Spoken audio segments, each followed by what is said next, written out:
సంతోషం ఉన్నారు.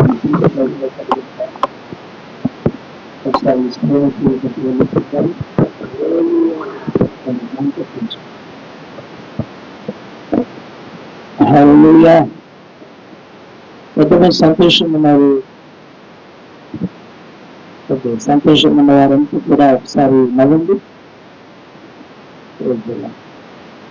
మనకున్న అలవాటు ఏంటంటే మాట్లాడుకోవచ్చు. క్రిస్మస్ పండుగ రోజే నమ్ముతానంటే మళ్ళీ క్రిస్మస్ పండుగ రావాలి కొంతమంది జీవితాల్లో. కానీ ప్రభు నిత్యమైన సన్నిధిలో ఆనందించడానికి ప్రభు మనకు సహాయం చేయను గాక. హల్లెలూయా. సరిమైతే చక్కగా చెప్పాలి. హల్లెలూయా. ఇంకా కుడి వచ్చిన దేవుని బిడ్డలైన మీ అందరికీ ప్రభువైన యేసుక్రీస్తు నామములో నా యొక్క హృదయపూర్వక వందనాలు. అమ్మ అందరికి వందనాలు అమ్మా. అలానే బ్రదర్స్ అందరికి వందనాలు. ప్రభు మిమ్మల్ని దీవించును గాక. ఆమేన్. హల్లెలూయా. అలానే వేదిక మీద ఉన్న అభిషక్తులైన దైవజనులందరికీ పేరు పేరు వరుసన నా యొక్క హృదయపూర్వక వందనాలు తెలియజేస్తున్నాను. అలానే వేదిక యొక్క కుడి ప్రక్కల ఉన్న సేవకులందరికీ వందనాలు.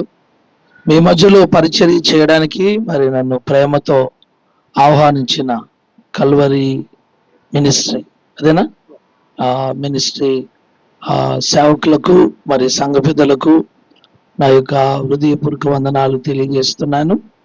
మరి ఈ సంస్థను ప్రారంభించిన మాంటలు పెంచు ప్రారంభించిన దైవజనులు ఎలీషా గారు మరి నేను ఆయా ప్రాంతాల్లో సభల్లో మరి వర్తమానాలు చెప్పేవారు. అలా సభల్లోనే దైవజనులు నాకు పరిచయం. వ్యక్తిగతంగా ఇప్పుడు ఎక్కడ కలవలేదు, కానీ ఆ సభల్లోనే చాలాసార్లు కలిసాం. అలానే పరిచయం. తర్వాత ఒకసారి మీ మధ్యలోకి రావడానికి ప్రభు సహాయం చేశారు. నేను అనుకుంటాను ఖమ్మానికి ఆ దినాల్లో నేను ప్రారంభ దినాల్లో ఇక్కడికి నేను వస్తున్నాను. అప్పట్లో ఇక్కడ మందిరానికి రావడం జరిగింది.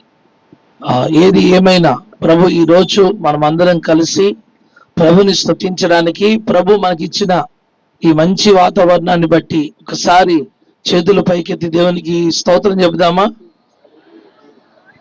స్తోత్రం స్తోత్రం స్తోత్రం స్తోత్రం స్తోత్రం. ఆమేన్. నేను ఈ ఖమ్మంలోనే బయలుదేరాను. ఆ మమత హాస్పిటల్ అక్కడ దగ్గర నుంచి. అక్కడ వర్షం పడింది, నీళ్లున్నాయి, మా కారు మీద కూడా వర్షం పడుతూనే ఉంది. కానీ ఇక్కడికి వచ్చేసరికి వాతావరణం అంతా ప్రశాంతంగా ఉంది.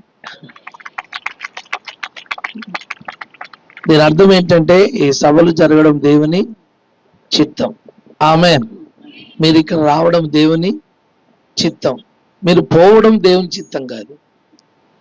మీరు రావడం దేవుని చిత్తం, మీరు వాక్యం వినడం దేవుని చిత్తం. కనుక ఆయన చిత్తంలో ఇక్కడ కూర్చున్నాం కనుక ఈ రాత్రి దేవుని మాటలు శ్రద్ధగా వినడానికి ప్రభు మనకు సహాయం చేయునుగాక. ఆమేన్ చెబుదామా? బైబిల్లో జరిగిన ఒక సంఘటన నేను మీ మధ్యలోకి తీసుకొస్తాను.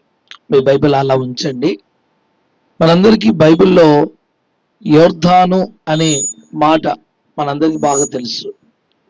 యోర్దాను అనేది 3 అక్షరాల పదంగా కనిపిస్తుంది, కానీ యోర్దాన్ అనేది చాలా చాలా ప్రమాదకరమైన ఒక నది. బైబిల్లో చాలా డేంజర్. ఇది చూస్తే చాలా చిన్నగా ఉంటుంది. మాట్లాడి సరిగా పెట్టలేదు, నేను మాట్లాడి గొంతు పోయింది. గమనించండి, అది చూస్తే చాలా చిన్నగా ఉంటుంది ఆ నది, కానీ చాలా ప్రమాదకరమైంది. ఎంత ప్రమాదకరమైందంటే ఆ నదిని మోషే కూడా దాటలేకపోయాడు. చెప్పండి ఎవరండి?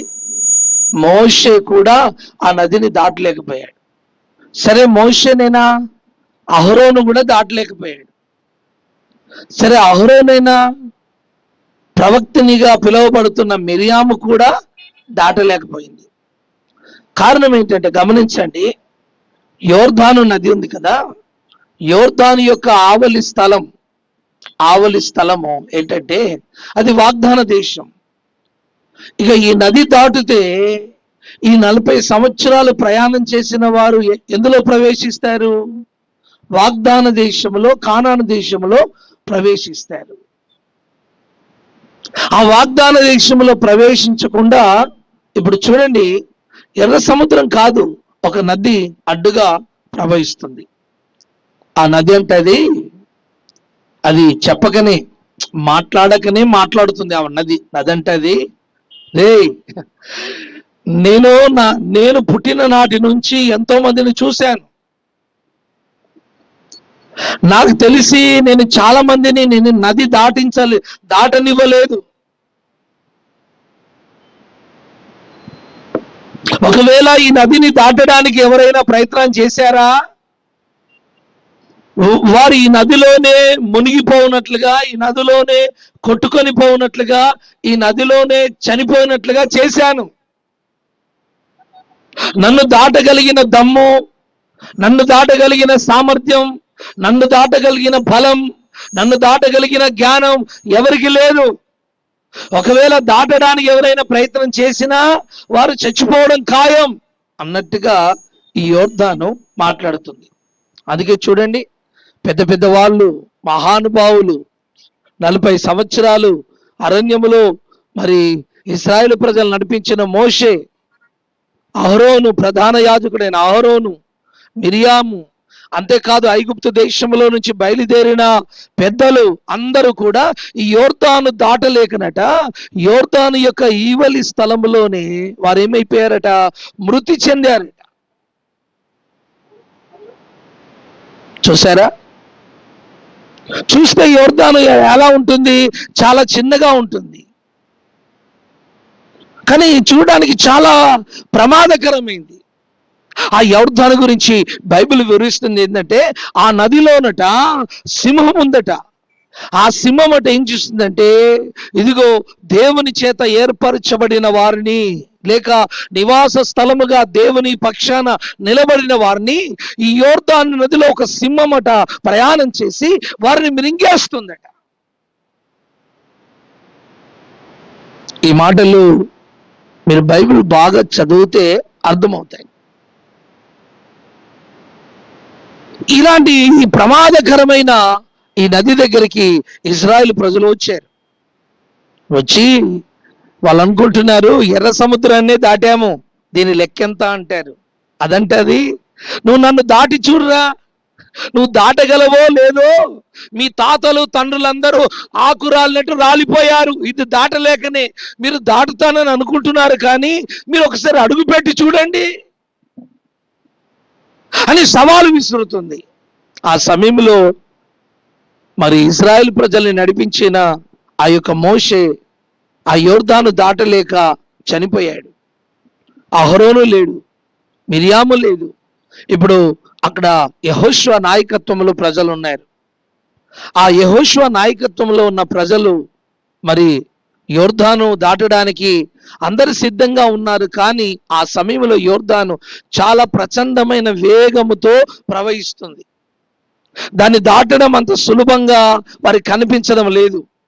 అప్పుడు ఆ సమయంలో యెహోషువ వెళ్ళి దేవుని దగ్గర ప్రార్థన చేశాడు. ప్రార్థన చేస్తే ప్రభు ఏమని చెప్పాడు తెలుసా? బాబు, ఎర్ర సముద్రం దాటినంత ఈజీ కాదు ఇది యోర్దాను దాటడం. యోర్దాను దాటాలంటే మీలో ఉన్న గజ ఈతగాళ్ళు ఈ యోర్దాను దాటలేరు. చూడ్డానికి దాటవచ్చు అన్నట్టుగా కనిపిస్తుంది, కానీ దాటలేరు. చాలా హెమీలనే యోర్దాను మింగేసింది. యోర్దాను సంగతి మీకెవరికి తెలియదు. కాబట్టి నేను చెప్పినట్టుగా చెయ్యండి. ప్రభా, ఏం చేయమంటావు? అప్పుడు చెప్పాడు, మీ మధ్యలో నిబంధన మందసం ఉంది కదా, నిబంధన మందసం, ఆ మందసాన్ని ఇశ్రాయేలు ప్రజలకు ముందుగా ఉంచండి. హల్లెలూయా, హల్లెలూయా. ఆ మందసం ముందు నడవాలి, మీరు వెనక నడవాలి. ఆ మందసాన్ని మోస్తున్న యాజకుల పాదాలు ఎప్పుడైతే ఆ యోర్దాను నీళ్లను తాకుతాయో అప్పుడే యోర్దాను ఏకరాశిగా నిలబడిపోతుంది. హల్లెలూయా. ఆ మందస ప్రభావము తప్ప యోర్దాన్ని పాయలు చేయగలిగిన శక్తి ఇక ప్రపంచంలో ఎవరికి లేదు.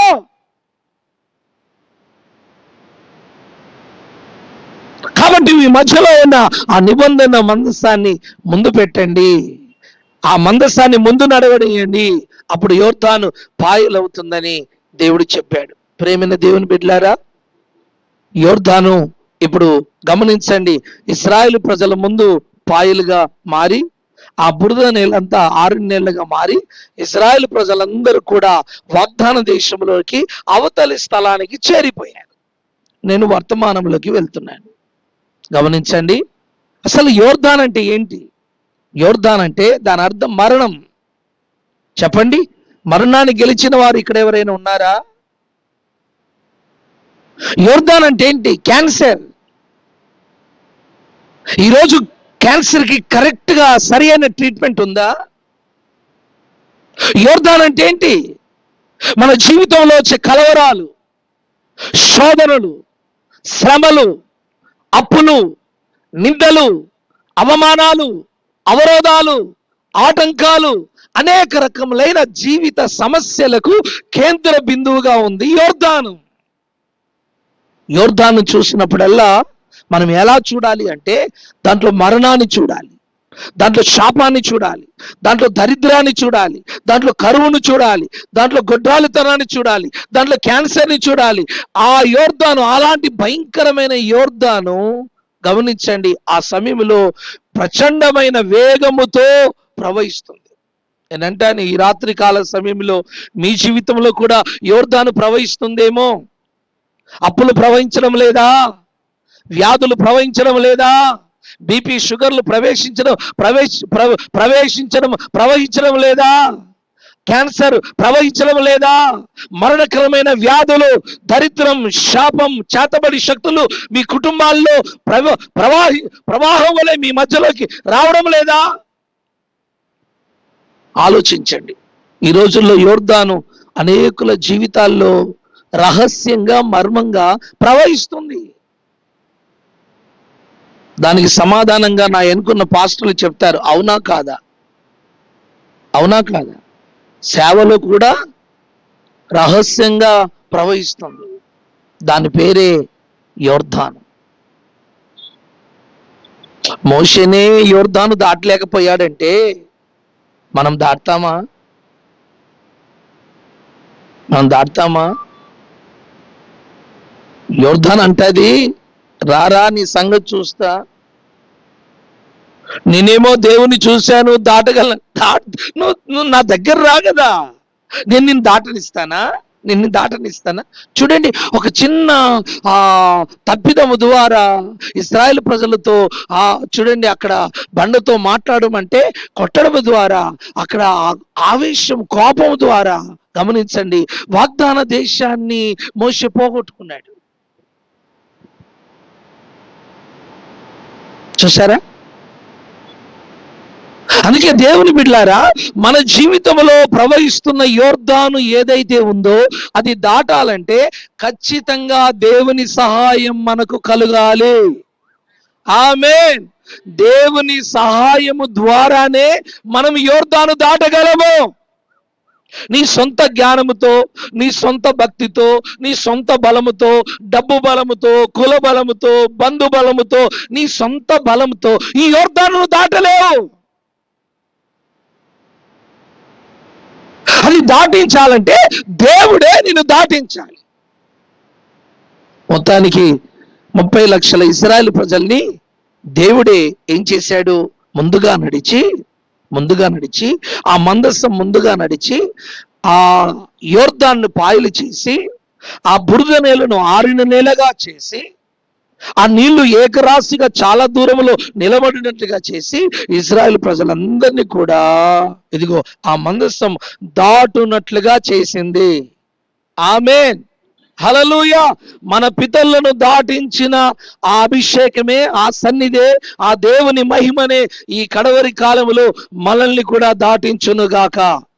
మన ఆర్థిక పరిస్థితులను దాటించునుగాక, అప్పుల నుంచి దాటించునుగాక, వ్యాధుల నుంచి దాటించునుగాక, క్యాన్సర్ నుంచి దాటించునుగాక, గొడ్రాలతనం దాటించునుగాక, నిందలు, అవమానాల నుంచి నా దేవుడు మనల్ని దాటించునుగాక. హల్లెలూయా. దేవుణ్ణి దాటించమంటారా? మీరు దాటుతారా? మీరు దాడతారా? దీన్ని అంటారు సావు రోగం అని. మీరు దాడతారా? మోషేనే దాటలేకపోయాడమ్మా, నువ్వెక్కడ దాటుతావు? అర్థమైందా? నీవైనా నేనైనా దాటాలంటే మనల్ని దేవుడే దాటించాలి. ఆమేన్. అంటే మన జీవితంలో ప్రవహిస్తున్న యోర్దాను లాంటి సమస్యలన్నిటికీ పరిష్కారం ఎక్కడుంది? దేవుని దగ్గర ఉంది. చెప్పండి, దేవుని దగ్గర ఉంది. అందుకే మనం అన్ని పరిస్థితుల మధ్యలో మన ప్రభు పాదాలే పట్టుకుందుము గాక, ప్రభు సహాయమే కోరుకుందుము గాక, ప్రభు వైపే మనము చూచుదుము గాక. హల్లెలూయా. అయితే గమనించండి, ఒక విషయాన్ని ఈ రాత్రి దేవుడు మీకు చెప్పాలని నన్ను ప్రేరేపించాడు. అదేంటంటే, యోర్దాను నది ఎండిపోయింది, ప్రజలు దాటారు. దాటే వరకు ఏం చేయమన్నాడు తెలుసా దేవుడు? ఇజ్రాయిల్ ప్రజలందరూ దాటేంత వరకు ఆ నీళ్లు ప్రవహించకుండా ఆ మందసాన్ని మోస్తున్న యాజకులట ఆ యోర్దాను నదిలోనే ఆ మందసాన్ని మోస్తూ నిలబడాలట. ఈ మాట ఎవరు చెప్తున్నారు? దేవుడు చెప్తున్నాడు. ఆమేన్. హల్లెలూయా. ఏం చేయాలి? ఆ నీళ్లు యథావిధిగా ప్రవహించకుండా ఇజ్రాయిల్ ప్రజలందరూ కూడా ఈ యోర్దాను దాటేంత వరకు ఈ మందసాన్ని అలా పట్టుకొని ఇదిగో యోర్దాన్ నదిలో మధ్యలో నిలబడ్డారు. ప్రజలందరూ దాటి వెళ్ళారు. దాటి వెళ్ళిన తర్వాత దేవుడు మళ్ళేమని చెప్తున్నాడంటే, బాబో, తొందరపడి మందసాన్ని పైకి రమ్మని చెప్పకూడదు, నేను ఒక పని చెప్తున్నాను వినండి అని చెప్పి ఒక పని చెప్పాడు. ఏమని చెప్పాడంటే, ఆ మందసాన్ని మోస్తున్నప్పుడు ఆ మందసాన్ని మోస్తున్న యాజకుల పాదాలున్నాయే, కాళ్ళున్నాయే, ఆ కాళ్ళ దగ్గర కొన్ని రాళ్ళు ఉన్నాయి. ఏం చేయాలంటే, ఆ రాళ్ళల్లో 12 రాళ్ళు తీసుకొని మీరేం చేయాలంటే, ఆ గోత్రములో ఉన్న పెద్దలు నాయకులు ఉంటారు కదా, 12 మంది 12 రాళ్ళు భుజాన వేసుకొని వాగ్దాన దేశంలో ప్రవేశించిన స్థలం, దాని పేరు గిల్గాలు. ఆ గిల్గాలులో ఆ రాళ్లను తీసుకొచ్చి రాయి మీద రాయి 12 రాళ్ళు ఒకదాని మీద ఒకటి నిలబెట్టి ఆ స్తంభముగా గిల్గాల్లో నిలబెట్టండి అని దేవుడు చెప్పాడు. ఈ రాళ్ళు ఎక్కడివి? ఎక్కడివి రాళ్ళు? చెరువులోనియా, లేక వేరే వాగులోనియా, ఎర్ర సముద్రంలోనియా, యోర్దాన్లోనియా? కాస్త గట్టిగా. యోర్దాన్లో కూడా చాలా రాళ్ళు ఉన్నాయి. ఎక్కడి రాళ్ళు దేవునికి కావాలట? మందసాన్ని మోస్తున్న సేవకులు ఉన్నారు కదా, ఆ మోస్తున్న సేవకులకు దగ్గరగా ఉన్న ఆ పాదాల దగ్గర ఉన్న రాళ్ళు కావాలట. దూరంగా ఉన్న రాళ్ళు కాదు. దేవునికి కావలసింది దూరంగా ఉన్న రాళ్ళు కాదు. దేవునికి కావలసిన రాయి పాదాల దగ్గర, ఆయన పాదాల దగ్గర మందసానికి దగ్గరగా ఉన్న రాళ్ళు కావాలట. ఆమె చెబుదామా? హల్లెలూయా. సరే, 12 రాళ్ళు ఆ దగ్గర రాళ్ళని తీసుకొని ఆ గిల్గాల్ అనే స్థలానికి వెళ్ళి స్తంభముగా నిలబెట్టారు. అయిపోయింది. మళ్ళీ అంటాడు, బాబు ఇంకో పని చేయాలి. ఏంటి? మళ్ళీ ఆ యాజకుల పాదాల దగ్గర ఉన్న ఇంకా 12 రాళ్ళు తీసుకొని వారు ఎక్కడైతే నిలబడ్డారో అక్కడనే యోర్దాన్ నది లోపటనే, బాగా ఆలోచించాలి.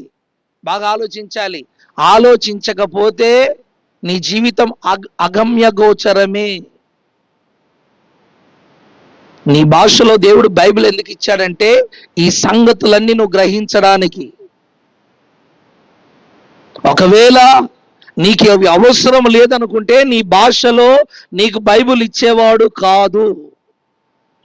ఇవన్నీ నువ్వు అర్థం చేసుకోవాలని నీ మాతృభాషలో, నువ్వు చదవగలిగిన భాషలో నీ చేతిలో ఏమిచ్చాడు? బైబిల్ ఇచ్చాడు. ఆమేన్. హల్లెలూయా. నాకు ఏమీ తెలియదు ప్రభువా, నన్ను పరలోకం తీసుకొని వెళ్ళంటే అక్కడి నుంచి గేట్లో నుంచి తోసేస్తే నరకములో మూలకు పడతావు నువ్వు. అర్థమైందా? అలాంటి పిచ్చి పనులు పరలోకంలో ఏమి నడవవు. అందుకే దావీదు అన్నాడు, యెహోవా ధర్మశాస్త్రమును దివారాత్రములు ధ్యానించాలి. లేకపోతే వాడు దరిద్రుడు అవుతాడు, వాడు ఎండిపోతాడు. ఇంకో మాటలు చెప్పాలంటే ఎండిపోతాడంటే చచ్చిపోతాడు. అంతే కదా? అంతేనా కాదా? తన భాష అంతే. అందుకే దేవుని బిడ్డలారా, దేవుని లేఖనాలను, దేవుని ఆలోచనలను మనం లోతుగా ధ్యానించడానికి, అర్థం చేసుకోవడానికి మనం ప్రయత్నం చేద్దాం. మన దేవుడు ఆలోచనలకు అందని వాడు, తలంపులకు అందని వాడు అయినప్పటికీ ఆయన కృప చేత, ఆయన జ్ఞానము చేత, ఆయన తలంపుల్లో, ఆయన యొక్క ఆలోచనలో కొద్దిగానైనా గ్రహించడానికి దేవుడు మన కృపనిచ్చునుగాక. హల్లెలూయా. ఇప్పుడు ఏం చేయమన్నాడు? మళ్ళీ 12 రాళ్ళు తీసుకోమన్నాడు. ఆ నది మధ్యలోనే 12 రాళ్లను స్తంభముగా నిలబెట్టమన్నాడు. అయిపోయింది. ఇప్పుడు ఏం చెప్పాడు? ఈ మందసాన్ని తీసుకొని గిల్గాలుకు రమ్మని చెప్పాడు. ఏం జరిగింది? చదవండి. యెహోషువ గ్రంథం 4వ అధ్యాయం. యెహోషువ గ్రంథం 4వ అధ్యాయం 5వ వచనం నుంచి దయచేసి ఒకసారి గమనిద్దామా? మైక్లో చూడండి. 5వ వచనం నుంచి మైక్ ఇవ్వండి. మైక్లో చదవండి. ఎవరైనా ఒక్క నిమిషం మైక్లో వారితో ఇట్లా నేను యోర్దాను నడుమనున్న మీ దేవుడైన యెహోవా మందసమును ఎదుట దాటిపోయి ఇశ్రాయేళ్ల గోత్రముల లెక్క చొప్పున ప్రతి వాడును ఒక్కొక్క రాతిని తన భుజం మీద పెట్టుకొని తేవలెను. ఇక మీదట మీ కుమారులు ఈ రాళ్ళెందుకని అడుగునప్పుడు మీరు యెహోవా మందసమును ఎదుట యోర్దాను నీళ్లు ఏకరాశిగా ఆపబడెను గనుక అది యోర్దానును దాటుచూనుండగా యోర్దాను నీళ్లు ఆపబడను గనుక ఈ రాళ్ళు చిరకాలము వరకు ఇశ్రాయేలుకు జ్ఞాపకార్థముగా నుండునని వారితో చెప్పవలెను. అది మీకు ఆనవాలై ఉండును. అందుకే దీని చేయవలెను. యెహోషువ ఆజ్ఞాపించినట్లు ఇశ్రాయేలు చేసిరి.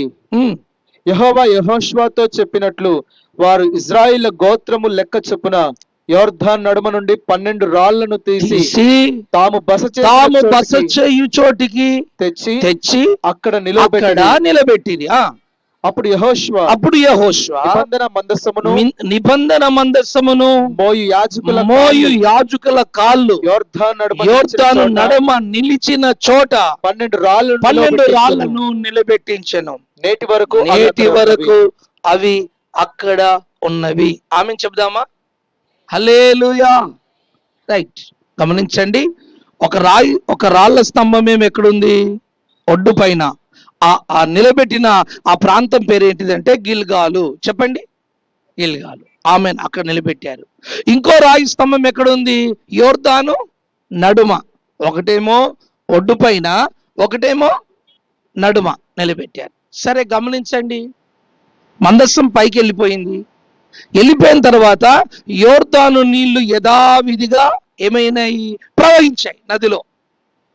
చాలా వేగంగా, చాలా ఫోర్స్గా ఆ నీళ్లు ప్రవహించినప్పుడు ఈ యోర్దాను నడుమ ఉన్న ఆ రాళ్ళు ఆ నీటి దెబ్బకు, ఆ నీటి యొక్క బలానికి, నీటి యొక్క ఫోర్స్కి ఆ స్తంభం ఏం కావాలి? పడిపోయి, కూలిపోయి ఆ రాళ్ళు కొట్టుకొని పోవాలి. కానీ వాక్యం చెప్తుంది ఏం తెలుసా? ఏమని చెప్తుంది?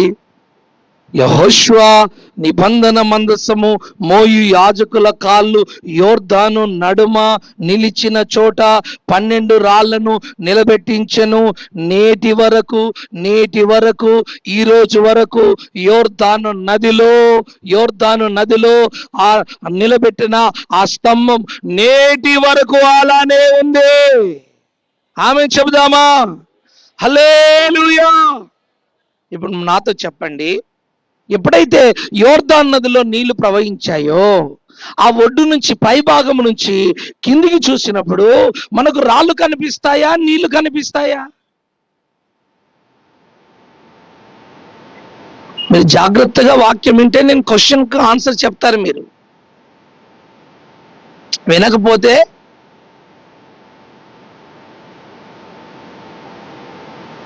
ఎర్రగడ్డ హాస్పిటల్లో మెంటల్ వాళ్ళు కూర్చుంటారు చూడండి, అలా ఉంటుంది. మీరు నాకు అలా కనిపిస్తారు అని నేను స్ట్రైట్ ఫార్వర్డ్గా చెప్పేస్తాను.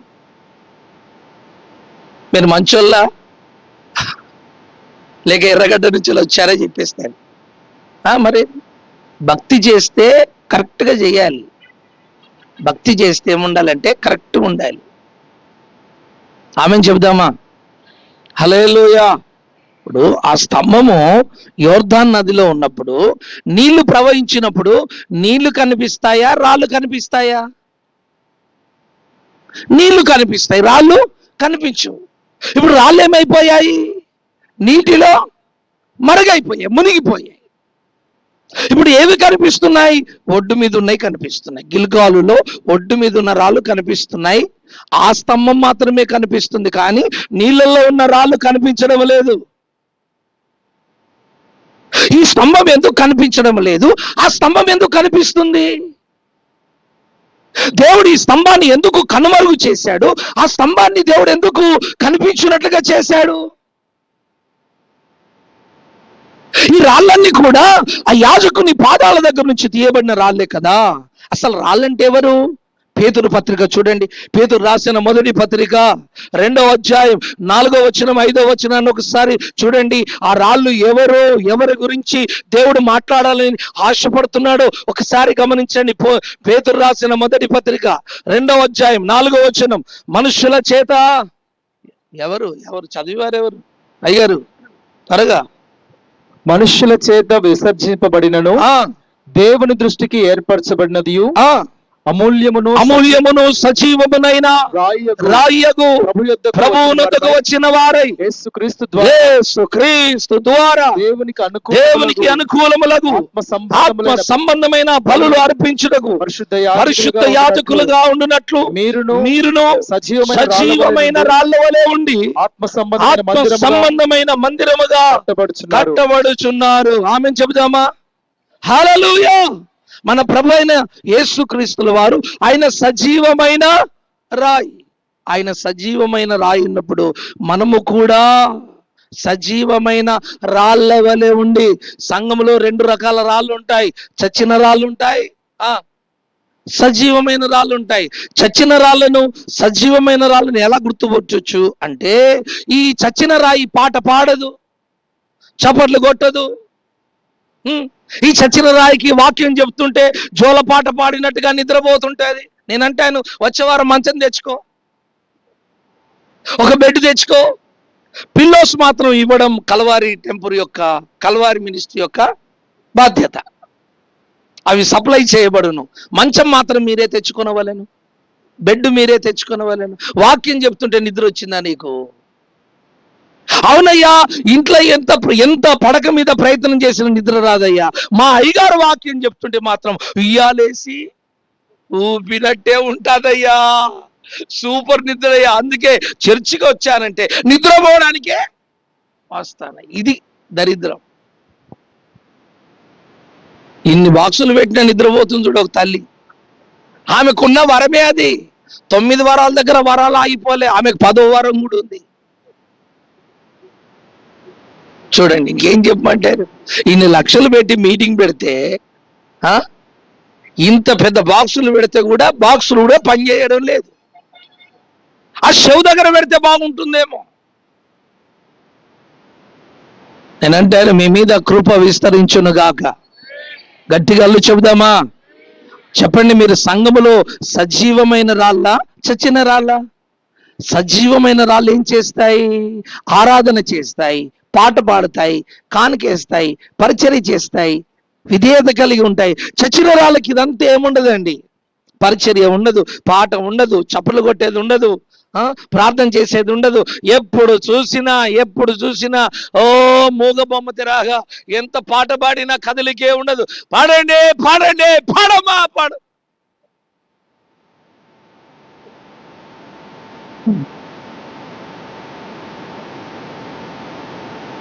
తినమంటే మాత్రం, గొడవ పెట్టుకోమంటే మాత్రం భర్తతోని భార్యతోని కాళ్ళని మొత్తం జమ కావాలి అక్కడి. ఈ దరిద్రం అంతా తొలగిపోవును గాక. హల్లెలూయా. సజీవమైన రాళ్ల వలె మనమందరం ఉందుము గాక. ఇప్పుడు ఈ రాళ్ల గురించే దేవుడు మాట్లాడుతున్నాడు.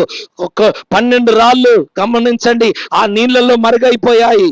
గమనించండి, గిల్గాల్లో ఉన్న రాళ్ళు అందరికీ కనిపిస్తున్నాయి. ఈ రాయి ఎవరో కాదు, దేవుని సంఘమైన మనమే, సేవకులమైన మనకే సాదృశ్యంగా ఈ రాళ్ళు ఉన్నాయి. ఒకటేమో మరుగైన స్తంభం, ఒకటేమో పరచబడుతున్న స్తంభం. ఒకసారి మీరు ఆలోచించండి, ఈ స్తంభాన్ని ఎందుకు ఆ నీటిలో దేవుడు ముంచేశాడు, కనబడకుండా చేశాడు? దాని కారణం ఏంటి? దాని అర్థం ఏంటి? జాగ్రత్తగా వినండి. మీరందరూ బాప్తీసం పొందిన వారేనా? ఒకసారి చేతులు పైకెత్తండి. బాప్తీసం పొందిన వారు గమనించండి, దించండి. హల్లెలూయా. మీరు బాప్తీసం తీసుకుంటున్నప్పుడు నీటిలో మునుగుతారా, తేలుతారా? మునుగుతారు. అంటే బాప్తీసపు అనుభవం దేనికి సూచన తెలుసా? సమాధి, నీటి జల సమాధికి సూచన, సమాధి కార్యక్రమానికి సూచన, సమాధికి సూచన. ఇక్కడ యోర్దాన్లో ఉన్న నదులు ఏమైపోయాయంటే నీటిలో సమాధి చేయబడ్డాయి. ఈరోజు దేవుని బిడలమైన మనం బాప్తిసం యొక్క అనుభవంలోకి వచ్చాం కదా. బాప్తిసం అంటే ఏమనుకుంటున్నారు? క్రీస్తుతో కూడా సమాధి చెయ్యబడుట. దేవుని బిడలమైన మనం బాప్తిసము పొందామంటే అర్థం ఏంటంటే సమాధి చేయబడ్డామని అర్థం.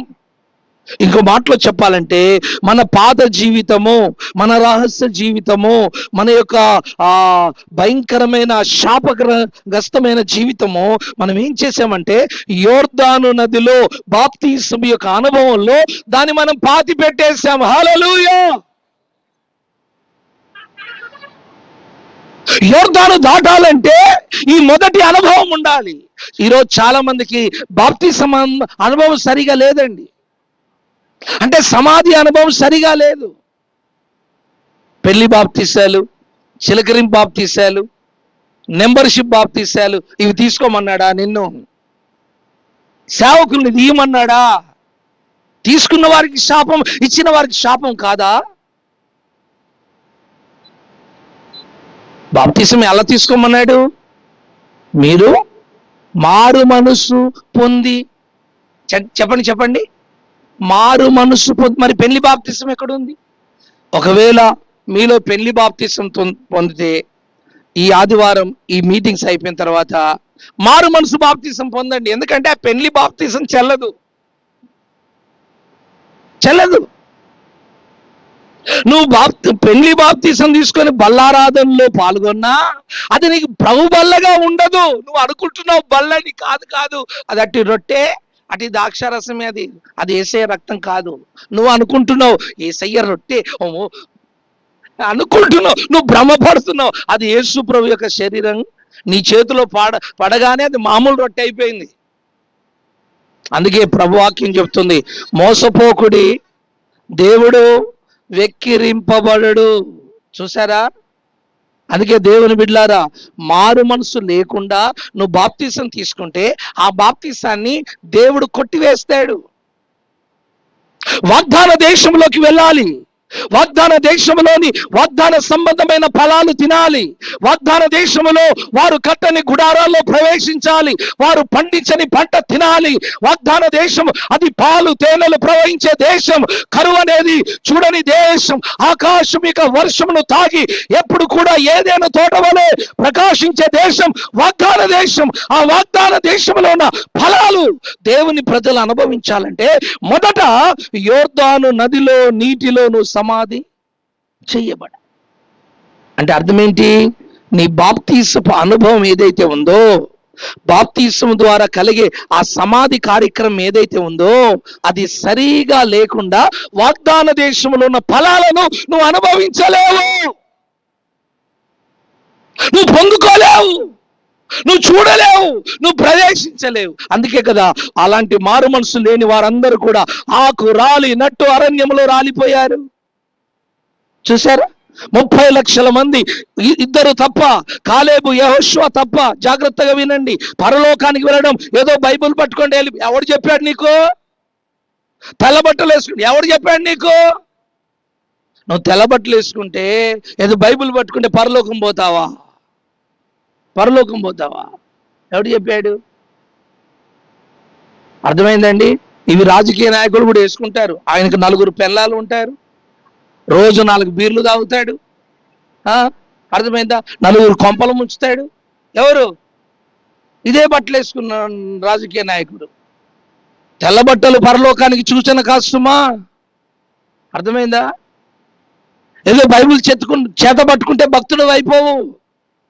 ఆ బైబిల్లో రాయబడిన ఆ సంగతులన్నిటినీ కూడా నువ్వు అర్థం చేసుకొని ఆ వాక్యానుసారంగా నువ్వు ఎప్పుడైతే జీవించడం ప్రారంభిస్తావో ఖచ్చితంగా దేవుడు ఏర్పాటు చేసిన వాగ్దాన దేశంలో ఉన్న ప్రతి దీవెనకు కరమైన పంటను నువ్వు అనుభవిస్తావు. హల్లెలూయా. ఈరోజు చాలా మంది క్రైస్తవులో దరిద్రం ఎందుకంటే, శాపం ఎందుకంటే ఈ సమాధి అనుభవం సరిగా లేక.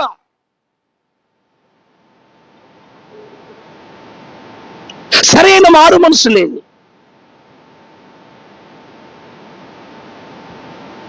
చర్చికి వస్తావు, సినిమాలు చూస్తావు, చర్చికి వస్తావు, బూతులు మాట్లాడతావు, చర్చికి వస్తావు, అపవిత్రమైన పనులు చేస్తావు. నీకు మారు మనసు ఎక్కడుంది? నోరు తెరిస్తే బూతులు మాట్లాడేస్తావు, కొట్టేస్తావు, తాగేస్తావు, తిట్టేస్తావు, దోచేస్తావు, లంచాలు తీసుకుంటావు, మోసం చేస్తావు. నీకు మారు మనసు ఎక్కడుంది? అందుకే అలాంటి వాళ్ళని చూసి యోహాను ఏమన్నాడు? మారు మనసు లేని వారిని చూసి సర్ప సంతానమా అన్నాడు. చూసారా? అందుకే దేవుని బిడ్డలారా, మన లోపట నిజమైన లోతైన మారు మనసు లేకుండా బైబిల్లో రాయబడిన ఆశీర్వాదాలకి మనము యోగ్యులుగా, వారసులుగా మారలేం. ఈ బేసిక్ గా ఈ నాలెడ్జ్ నీకు లేకపోతే ఎలా?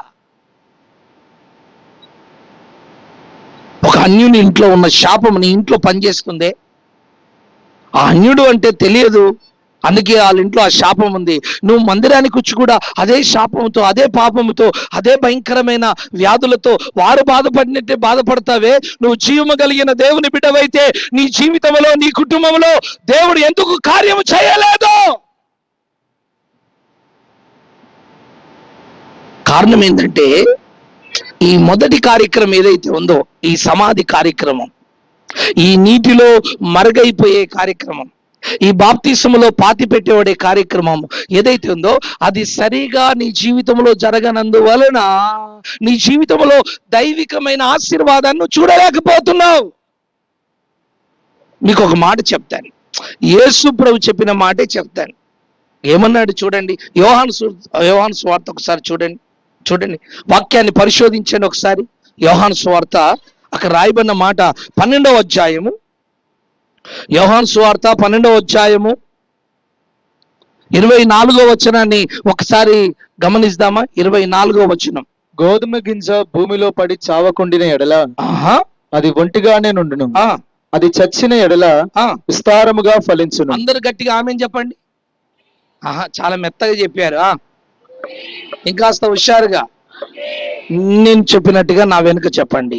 గోధుమ గింజ భూమిలో పడి చావకుండిన ఎడల అది ఒంటిగానే ఉండును, అది చచ్చిన ఎడల విస్తారముగా ఫలించును. ఆమేన్, ఆమేన్, ఆమేన్, హల్లెలూయా. అంటే ఒక వ్యక్తి ఫలించాలంటే ముందేం జరగాలి? చావాలి. ఎందులో చావాలి? పాపములో చావాలి, ఆశలో చచ్చిపోవాలి, కోరికల్లో చచ్చిపోవాలి, లోక సంబద్ధమైన ఆచార సాంప్రదాయాల్లో కాస్త గట్టిగా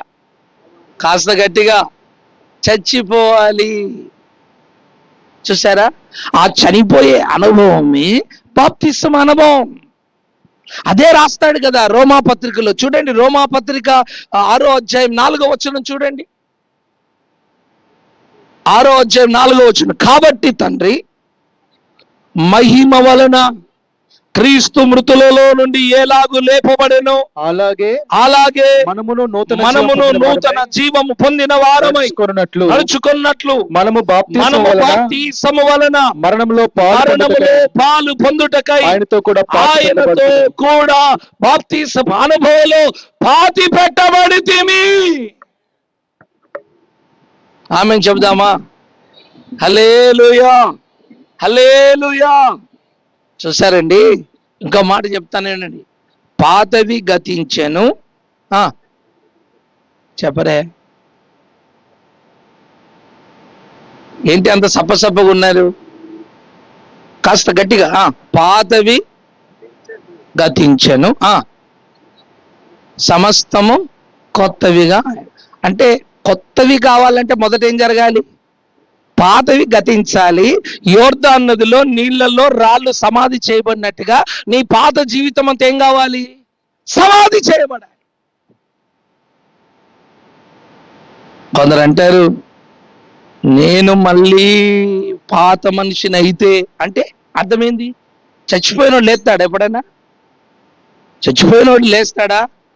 లేవడు కదా. చచ్చిపోయినోడు లేస్తే ఏమంటారు? వీడు దయ్యమై వచ్చిందంటారు. అర్థమైందండి? చచ్చిపోయినకి ఎప్పుడైనా మీరు చర్చిలో చేర్చుకున్నారా? ఉన్నారా ఎక్కడ ఎవరైనా చచ్చిపోయి లేచొచ్చిన వాళ్ళు? కదా, లేవరు కదండి. చనిపోయిన వ్యక్తి వస్తే దయ్యం అంటారు. మనం ఎప్పుడైతే బాప్తిస్మపు అనుభవంలో సమాధి చేయబడ్డామో ఇంకా మళ్ళీ లేవడానికి అవకాశమే లేదు. మరి అప్పుడప్పుడు లేస్తావెందుకు? లేచి నా సంగతి తెలియదు అంటే అర్థమైంది? నా సంగతి, నా కోపం రానియకు, నా బ్యాక్గ్రౌండ్ తెలుసా, నా సంగతి తెలిస్తే జాగ్రత్త, ఇంకా నువ్వు భూమి మీద ఉండవు అన్నా. నా గురించి తెలుసుకొని మాట్లాడన్నా. ఒకవేళ నేను పాత మనిషినే అయితే నువ్వు ఇప్పటిదాకా ఇన్ని మాటలు మాట్లాడేదాకా ఉంటావు అనుకున్నావా? ఎప్పుడో పైకి. అంటే చింత చచ్చినా పులుపు చావలే. నేను అంటానండి, నీ పాత జీవితం నీలో సజీవంగా ఉన్నంత కాలం ఈ వాగ్దానాలు ఉన్నాయి కదా, నీ జీవితంలో పొరపాటున కూడా నెరవేరవు. వేస్ట్. నువ్వు సంవత్సరాల తరబడి మందిరానికి వచ్చి వేస్ట్. ఏం జరగదు నీ జీవితంలో, ఏం జరగదు. ఏదైనా జరుగుతుందని సేవకులు ఎవరని చెప్పారంటే అటు దొంగోడే. పక్కా 420. చెప్తున్నాను కదా, పక్కా 420. దేవుడైతే ఒకటే చెప్పాడు. మొదట నీవు మారు మనసు పొందితే, నీ పాత జీవితాన్ని సమాధి చేస్తే నీ చరిత్రని నేను మార్చేస్తా. హల్లెలూయా. నీ పరిస్థితులు నేను మార్చేస్తా. అదే అంటున్నాడు కదా, గోధుమ గింజ భూమిలో పడి చావకపోతే అది ఫలించదు. నీకు ఫలించాలని ఉందా? నీకు ఆశీర్వాదాలు పొందుకోవాలని ఆశ ఉందా? దాహం ఉందా? ఎదగాలని ఉందా? ఉన్నతమైన స్థితిలో ఆ గిల్గాల్లో ఉన్న స్తంభం వలె నిలబడాలని ఆశ ఉందా? అయితే నా ప్రభు నీ ఆశ తప్పకుండా తీర్చగలడు. అయితే నువ్వు మొదట ఆ నీటి అనుభవాలు, బాప్తిస్మ అనుభవాలు, నీ పాత జీవితాన్ని పూర్తిగా నువ్వు సమాధి చెయ్యుదువుగాక. చంపేసాయి. నీలో ఉన్న కోపాన్ని చంపేసాయి. పగ, ద్వేషం, అసూయ, మత్సరం, శరీర సంబంధమైన కార్యాలు, ఈ లోకములో ఉన్నదంతా నేత్రాశ. చెప్పండి, శరీరాశ, నేత్రాశ, జీవముడం, వాటిని చంపేయి.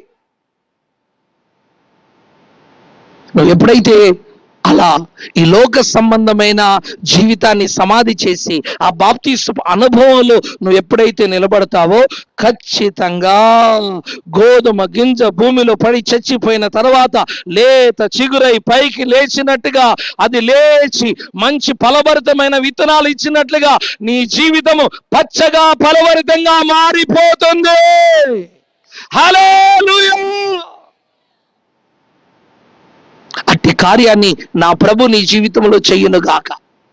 హల్లెలూయా, హల్లెలూయా. ఒక మాట చెప్పనియండి. సౌలు ఉన్నాడు చూడండి, అతడు పరిశుద్ధాత్మ పొందినవాడే, దేవుని చేత ఏర్పరచబడిన వాడే, ఇదిగో దేవుని కోసం పని చేసిన వాడే. కానీ గమనించండి, 2 సంవత్సరాలు ఆత్మీయంగా ఉండి దేవుడు చెప్పిన పని నమ్మకంగా చేయకుండా దోపుడు సొమ్ము మీద ఎగబడి వాటిని తీసుకొచ్చి దేవునికి బలిస్తానంటున్నాడు. నేనంటాను, సౌలు రాజా, బలివ్వడానికి నీ దగ్గర మందలు లేవా, నీకు దగ్గర పశువులు లేవా, నీ గొర్రె మందులు లేవా? ఆ శపించబడిన అమాలేకుల మందలే నీకు కావాలా?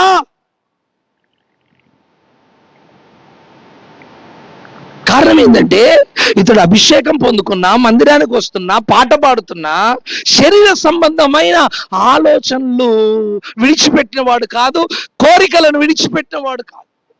అందుకే ఏమైపోయింది, తన కత్తి మీద తాను పడి చచ్చిపోయాడు. ఫలవర్తమైన సేవ చేయలేకపోయాడు, ఫలవర్తంగా కుటుంబానికి నాయకుడిగా ఉండలేకపోయాడు. అందుకే దేవుని బిడ్డలారా, నీ జీవితంలో ఈ సమాధి అనుభవము అంటే ఈ బాప్తిసం యొక్క అనుభవము సరిగా లేకపోతే నీ జీవితంలో దేవుడు చేసిన వాగ్దానము నెరవేరదు, దేవుడిచ్చిన అభిషేకం కూడా నీ మీద నిలబడదు,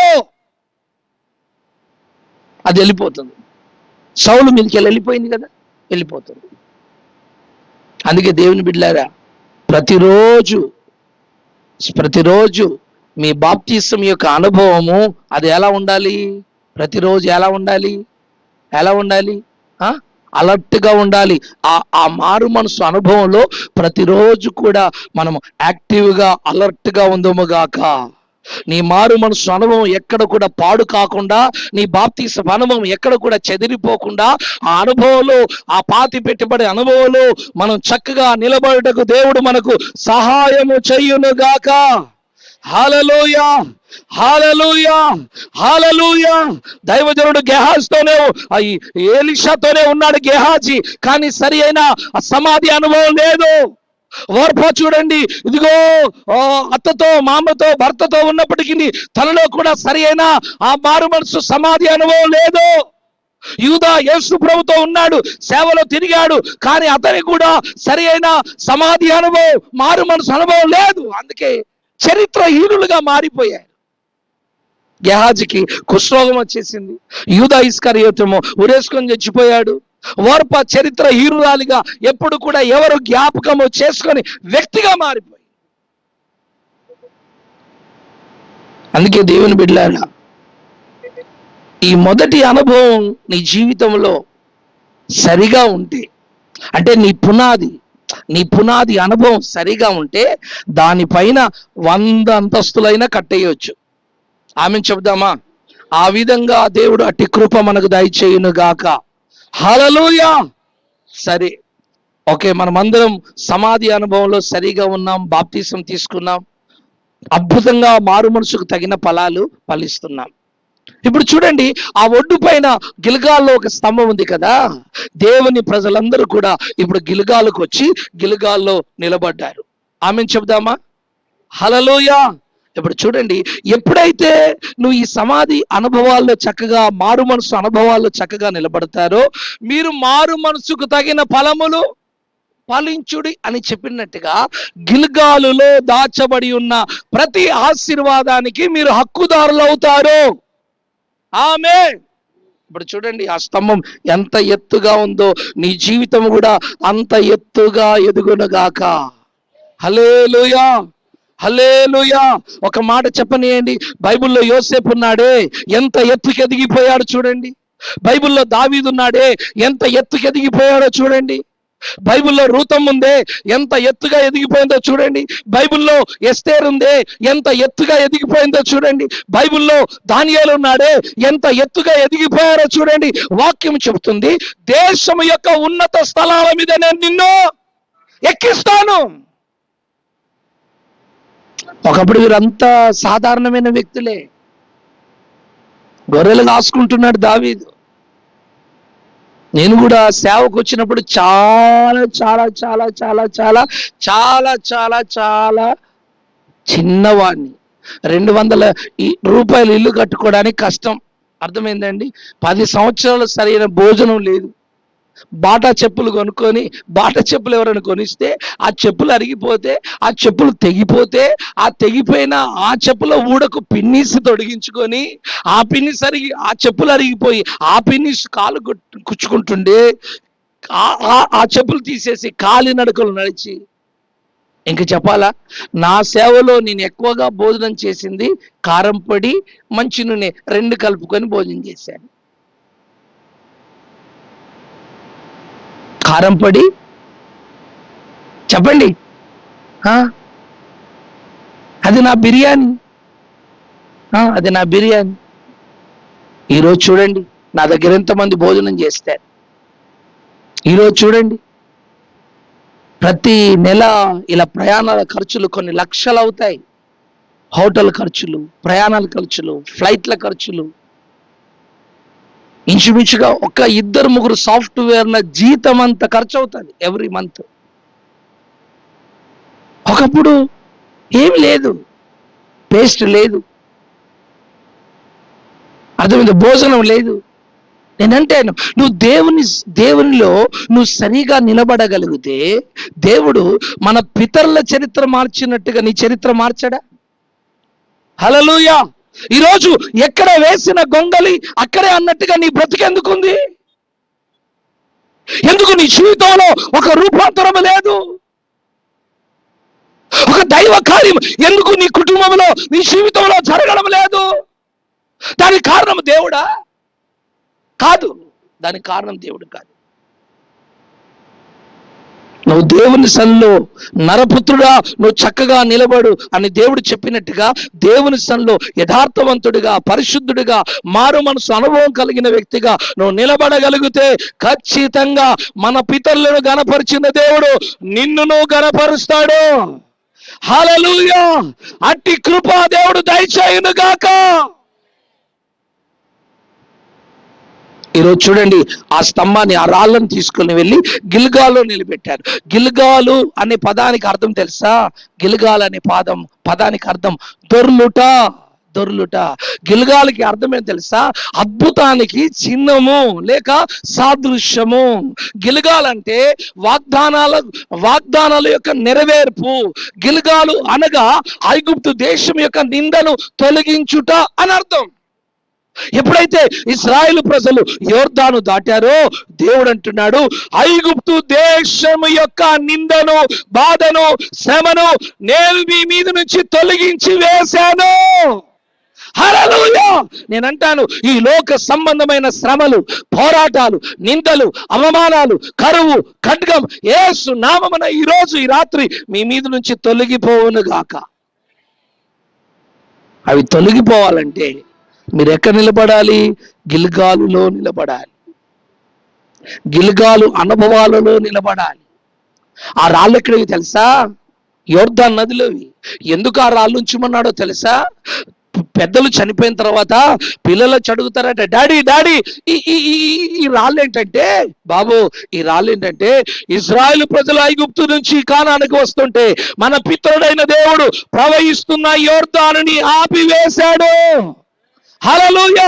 నేనంటాను మీ ఇంటిలో ప్రవహిస్తున్న అప్పులు యేసు నామములో ఆగిపోవును గాక, వ్యాధులు ఆగిపోవును గాక, చేతబడి శక్తులు ఆగిపోవును గాక, దరిద్రం ఆగిపోవును గాక, కరువు ఆగిపోవును గాక, ఏడుపు ఆగిపోవును గాక, వేదన ఆగిపోవును గాక, క్యాన్సర్ ఆగిపోవును గాక, బీపీ, షుగర్, థైరాయిడ్ ఏమేమున్నాయో అన్ని యేసు నామమున ఈ రాత్రి ఆగిపోవును గాక. హల్లెలూయా.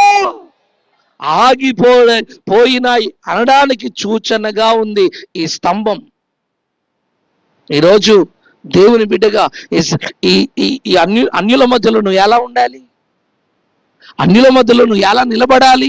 ఎలా ఉండాలంటే నిన్ను చూసిన వారందరూ కూడా ఏనంటే ఇదిగో ఈ అన్న అద్భుతానికి చిహ్నముగా లేక సాదృశ్యంగా ఉన్నాడని నీ గురించి నలుగురు చెప్పాలి.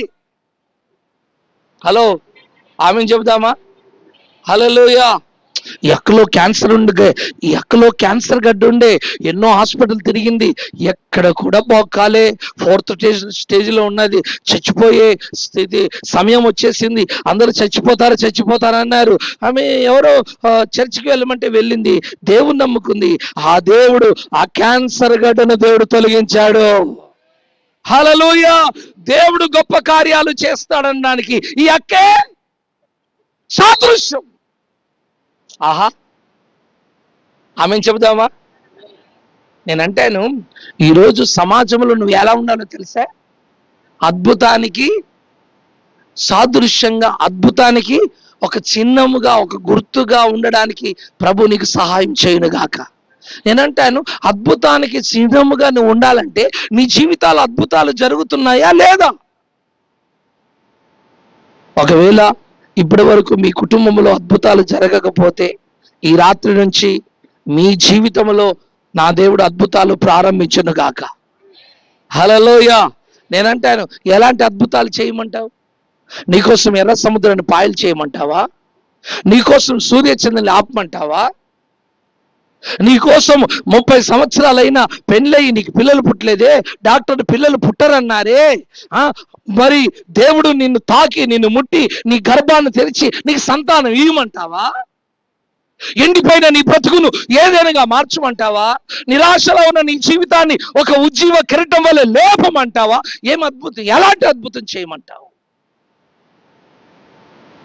ఈరోజు నీ స్నేహితులు చూసినా, నీ బంధువులు చూసినా, నువ్వు ఉద్యోగం చేస్తున్న స్థలంలో నీ ఆఫీసులో నీ తోటి స్టాఫ్ చూసినా, తోటి స్నేహితులు చూసినా నువ్వు ఎలా కనిపించాలంటే అద్భుతానికి చిహ్నముగా లేక సాదృశ్యంగా గుర్తుగా ఉండడానికి ప్రభు నీకు సహాయం చేయనుగాక.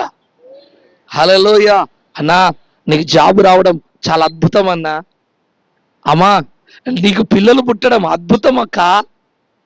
అన్నా అన్నా, నీకు పెళ్లి కావడం అద్భుతమా అన్నా. నువ్వు ఇల్లు కట్టడం అద్భుతం అన్నా. అద్భుతం. కారణం ఏంటంటే నువ్వు కట్టలేవన్న సంగతి వారికి బాగా తెలుసు. ఎలా కట్టగలిగావు? అసలు నీకు పెళ్ళే కాదనుకున్నాం కదా. నీకు పెళ్ళి ఎట్లయిందిరా? నీకు పెళ్ళి ఎట్లయింది అక్క? నీకు అసలు ఏ ఛాన్సే లేవు కదా నీకు పెళ్ళి. అద్భుతం, పెళ్ళి అయిపోయింది, చాలా సంతోషం.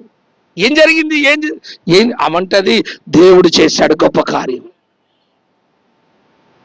ఒక అక్క అంటే అది, అయ్యగారు నా సాక్ష్యం తెలుసా, డాక్టర్లు చిన్నప్పుడే నా గర్భసంచి తీసేశారు, పెళ్ళైపోయింది, నా భర్తకు తెలియదు, మామకు తెలియదు, అత్తకు తెలియదు. వాళ్ళు ఏమనుకుంటున్నారు, పిల్లలు పుట్టకపోయేసరికి ఈ సంవత్సరం కాదు ఇంకో సంవత్సరం, ఈ సంవత్సరం కాదు ఇంకో సంవత్సరం పిల్లలు పుడతారనుకుంటున్నారు. అది నాకు తెలుసు, నాకు గర్భసంచి లేదని. నా భర్త కూడా ఆ పెళ్లి చేసినప్పుడు గర్భసంచి ఉందా లేదా స్కానింగ్ చేసుకుంటాడండి.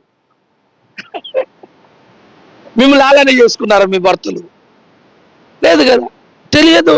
అయితే నాకు జ్వరం వస్తే హాస్పిటల్ తీసుకొస్తే స్కానింగ్ చేస్తే గర్భసంచి లేదన్న సంగతి డాక్టర్ మా అత్తమ్మకు, మామకు, మా భర్తకు చెప్పారు. ఏం జరిగింది తెలుసా?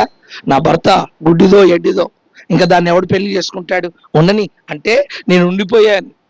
అయితే ఒక దైవజనుడు మా ఇంటికి వచ్చి నీకు మనమన్ని ఇస్తానని మామకు చెప్పాడు. మా మామ అన్నాడు, వీడు పిచ్చి పాస్టర్. మామకు తెలుసు కదా గర్భసంచి లేదని. ఇది దుబాయ్లో జరిగింది. మామకు తెలుసు గర్భసంచి లేదని. ఆ సేవకుని ఇంట్లో పెట్టుకుని ఆదిత్యం ఇచ్చే పోయేటప్పుడు ప్రవచనం చెప్పాడు. ఏమని? నీకు మనవాడి ఇస్తాడట దేవుడు. అయ్యా, ఇంకోసారి మా ఇంటికి రాకయ్యా, నీ ప్రవచనాలు వద్దయ్యా, నీ దర్శనాలు వద్దయ్యా. పద ఎయిర్పోర్ట్కి పోదాం పద. సరే, ఏంటయ్యాను అలా కొట్టేసినట్టు కోపంగా మాట్లాడావు? ఏం జరిగిందంటే, అది కాదయ్యా, మీకు ఆ విషయం చెప్తే మీరు బాధపడతారు, పదండి ఫ్లైట్ టైం అవుతుంది. లేదయ్యా, నాకు మనసు పట్టడం లేదు. నువ్వు మళ్ళీ రావద్దని అన్నావు కదా, నేను వచ్చే సంవత్సరం మళ్ళీ వద్దామని ప్లాన్ వేసుకుంటే నువ్వు రావద్దంటే ఏంటయ్యా చెప్పాడు. ఆయన అన్నాడు, అయ్యా, నా కోడలు గర్భసంచి 16 ఏళ్ళ వయసు అప్పుడే తీసేశారట, ఏదో చనిపోయే వ్యాధి వచ్చేసిందట. మరి మీరేమో మనమని ఇస్తారన్నాడు. ఇది అబద్ధ ప్రవచనం కాదా? అవునా? అయితే కారు పక్కన ఆపయ్యా బాబు. పక్కన ఆపించి ప్రార్థన చేస్తాను, కళ్ళు మూసుకో. దేవుడు నాతో అబద్ధం ఆడ్డే, నేను నీకు అబద్ధం ఎందుకు చెప్తాను? దేవుడు చెప్పమనే చెప్పాను. కళ్ళు మూయి, ప్రార్థన చేద్దాం. ప్రార్థన చేసి ఒక 15 నిమిషాలు ప్రార్థన చేసిన తర్వాత యెహోవా సెలవిచ్చినదేమనగా, హల్లెలూయా, నా కుమారుడా జాన్సన్, మరుసటి ఏటా ఖచ్చితంగా నీ కౌగిట్లో మనముడు ఉంటాడు. ఇది యెహోవా వాక్కు.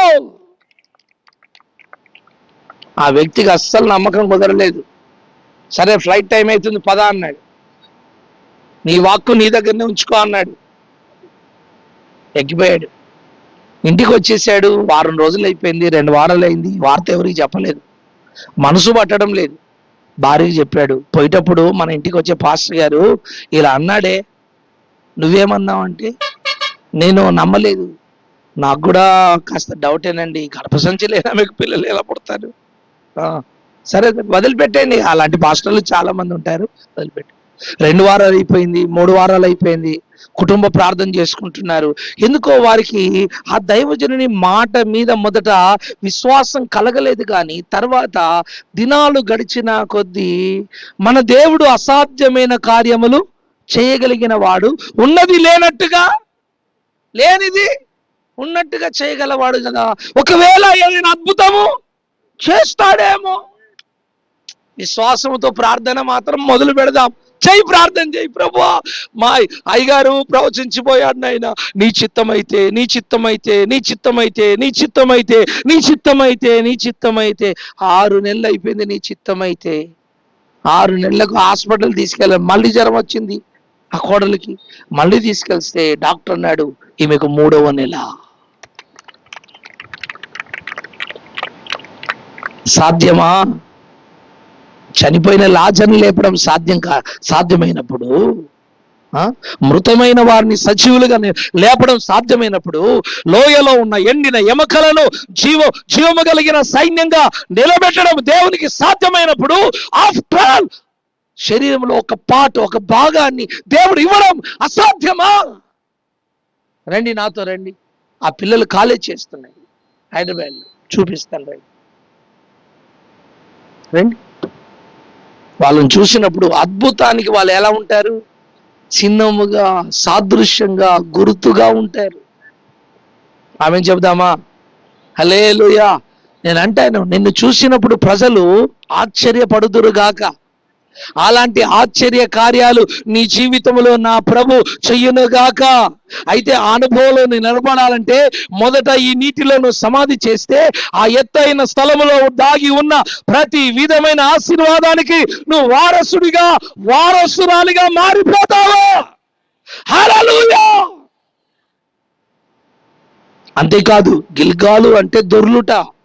ఎప్పుడైతే నీ జీవితంలో అద్భుతాలు దేవుడు చేశాడో, నీ సాక్ష్యం, నీ జీవితంలో చేసిన అద్భుతం ఏం కావాలంటే, ఒక రాయి దొర్లినట్టుగా దొరలాలి. అంటే ఒక ప్రాంతం నుంచి ఒక ప్రాంతానికి నీ సాక్ష్యం ఏం కావాలి? నువ్వు స్ప్రెడ్ చేయాలి, వెళ్ళి పంచుకోవాలి. ఈరోజు ఈ ఊర్లో, రేపు ఆ ఊర్లో, ఈరోజు ఈ సంఘములో, రేపు ఆ సంఘములో నీ సాక్ష్యం ఏం కావాలి? దొరలాలి. కొందరు చూడండి, సాక్ష్యం దొరలదు. ఎక్కడ ఉన్న సాక్ష్యం అక్కడనే, ఎవరికి చెప్పరు. సాక్ష్యం చెప్పడానికి సిగ్గు, సాక్ష్యం చెప్పడానికి అవమానం, సాక్ష్యం చెప్పడానికి వెనక ముందు, అసలు సాక్ష్యం చెప్పడానికి మనసే రాదు. నేనంటాను, అలా ఉండకుండా గిల్గాలులో రాళ్ళు దొర్లినట్టుగా మన సాక్ష్యం ప్రజల మధ్యలో దొర్లునుగాక. హల్లెలూయా. మనము నలుగురికి ఖచ్చితంగా మన పట్ల దేవుడు చేసిన అద్భుతములు మనము చెప్పుదుముగాక. హల్లెలూయా. ప్రేమైన దేవుని బిడ్డలారా, ఈ రాత్రి ఒకసారి ఆ గిల్గాలు అనుభవంలో మీరు నిలబడితే ఎంత బాగుంటుంది. గిల్గాలు అనుభవంలో చివరి మాట చెప్తాను వినండి. గిల్గాలు అనగా వాగ్దాన దేశంలో ఉంది. ఎప్పుడైతే ఇశ్రాయేలు ప్రజలు వాగ్దాన దేశంలో అడుగు పెట్టారో, గిల్గాల్లో నిలబడ్డారో, వాగ్దాన దేశం యొక్క ఆశీర్వాదాలన్నీ కూడా, ఆ పంటలన్నీ కూడా, దీవెనలన్నీ కూడా సొంతము చేసుకున్న స్థలమే గిల్గాలు. హల్లెలూయా. నేనంటాను, నువ్వు ఎప్పుడైతే గిల్గాల్లో నిలబడతావో, ఖచ్చితంగా బైబిల్లో రాయబడిన ప్రతి వాగ్దానం నీ జీవితంలో నెరవేరుతుంది. ఆమేన్. హల్లెలూయా. ఆ విధంగా మీ జీవితంలో దైవ కార్యాలు బలంగా దేవుడు జరిగించునుగాక. ఆమేన్ చెబుదామా? హల్లెలూయా. దయచేసి అలా లేచి నిలబడండి. అలా లేచి నిలబడిన మీరు అలా కళ్ళు, ఆ గిల్గాల్లోనట ఆ గిల్గాల్ అనే స్థలం ఎక్కడుందంటే వాగ్దాన దేశంలో ఉంది. ఎప్పుడైతే ఇశ్రాయేలు ప్రజలు ఆ వాగ్దాన దేశంలో గిల్గాల్లో నిలబడ్డారో, దేవుడు వారితో ఒక మాట అన్నాడు. ఏమని తెలుసా? బాబు, ఇంతకాలం 430 సంవత్సరాలు మీ మీద ఒక భయంకరమైన నింద ఉండే. నింద నింద. మిమ్మల్ని చాలా మంది హేళన చేశారు, మిమ్మల్ని చాలా మంది మిమ్మల్ని చూసి నవ్వారు, మిమ్మల్ని చూసి ఈసరించుకున్నారు, మిమ్మల్ని చూసి రకరకాలుగా మాట్లాడారు. మిమ్మల్ని ఎంత అవమానపరిచారో తెలుసా? మిమ్మల్ని ఎంతగా నిందించారో తెలుసా? ఎంతగా అసహ్యమైన మాటలు మీ మీద పలికారో తెలుసా? అయితే గమనించు, ఈ రోజు నుంచి ఆ నింద, ఆ అవమానం, ఆ హేళన నేను మీ మీద నుంచి నేను కొట్టివేస్తున్నాను. ఆమేన్, హల్లెలూయా. ఎక్కడ ఉండాలి? గిల్గాలులో నువ్వు నిలబడినప్పుడు, నువ్వు దేవుని సన్నిధిలో నిలబడినప్పుడు దేవుడు ఏం చేస్తాడు? నిన్ను చూసి ఎవరు హేళన చేస్తున్నారు? నిన్ను చూసి నీ బంధువులు, నీ స్నేహితులు, నీ యొక్క తోటి ఉద్యోగస్తులు హేళన చేస్తున్నారా? నీ పరిస్థితిని, నీ పేదరికాన్ని చూసి, నీ దరిద్రాన్ని చూసి, నీ బండిని చూసి, నీ వస్త్రాన్ని చూసి, నీ చెప్పులు చూసి, నీ జీవితంలో అనేక అనుభవాలను ఫెయిల్ అయిపోయావు కదా, అది చూసి నేను హేళన చేస్తున్నారా? ప్రభు అంటున్నాడు, నీ హేళనని నేను ఘనతగా మారుస్తాను. హల్లెలూయా. ఎవరి ముందు, ఎవరి దగ్గర నువ్వు హేళన చేయబడి నువ్వు తలదించుకున్నావో వారి మధ్యలోనే నేను నిన్ను ఘనపరచబోతున్నాను. హల్లెలూయా. నీ మీద ఉన్న నింద, అవమానం, హేళన, నీ మీద పలికిన అసహ్యకరమైన మాటల్ని ఈ రోజుతో నుంచి గిల్గాలులో నువ్వు నిలబడ్డావు గనక దానిని నేను కొట్టివేసి ఉన్నాను. హల్లెలూయా. నేనంటాను, ఈ సభలో మొదటి రాత్రి దేవుడు నీతో మాట్లాడుతున్నాడు. నువ్వు దేవుని సన్నిధిలో వాక్యానుసారమైన అనుభవాలలో నువ్వు చక్కగా నిలబడగలిగితే నా ప్రభు నీతో వాగ్దానం చేస్తున్నాడు, నీ మీద ఉన్న నిందను ఈ రాత్రే నా దేవుడు కొట్టివేస్తున్నాడు, అవమానాన్ని కొట్టివేస్తున్నాడు, హేళను కొట్టివేస్తున్నాడు. ఎవరు నిందించి హేళన చేశారో వారే ఇక ముందు నిన్ను ఘనపరచబోతున్నాడు.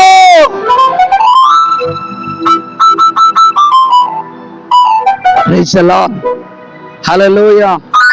అంతేకాదు, గిల్గాలులో ఎప్పుడైతే అడుగు పెట్టారో వెంటనే మన్నా ఆగిపోయింది. ఏమాగిపోయింది? మన్నా ఆగిపోయింది. మరి ఆకలి అవుతుంది కదా, ఆహారం ఎలా? వారు అలా గిల్గాల్ అనే ప్రాంతం నుంచి కిందికి చూసినప్పుడట పంటంతా రెడీగా ఉండి, కోతకు రెడీగా ఉండి, పంటంతా ఆ కానాన్ దేశంలో పంటంతా రెడీగా ఉండి సిద్ధంగా ఉందట.